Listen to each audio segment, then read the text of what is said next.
How to use YouTube Music. Well, hello everyone, welcome back into the channel. In this video today, let me guide you through the steps on how you can use YouTube Music. Well, the process is simple. First things first, you're gonna install the application from your Play Store or App Store. On your screen right now, you can see the YouTube Music application. Once you have it installed, you wanna proceed to open it up and log into your account. So you can log into the account here. I'll just continue here with my particular account that I'm already signed in on my device.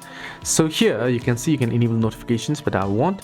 Now if you want some workout music, you can select workout music. If you want some energy music or feel good music, relaxation music, you can select from the top of your screen, or you can use the search bar to search for particular songs. You can also head over to the library tab and you'll find your liked musics and such. You can create a playlist on your own as well by tapping on plus option and tapping on playlist, and you can create a playlist.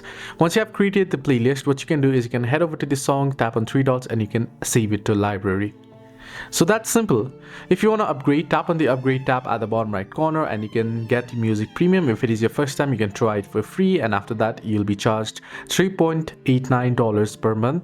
If you want monthly, it'll be $6 for family. Now this is $6.29 per month. So it's simple and easy. Hope this video was helpful. Do like and subscribe as well.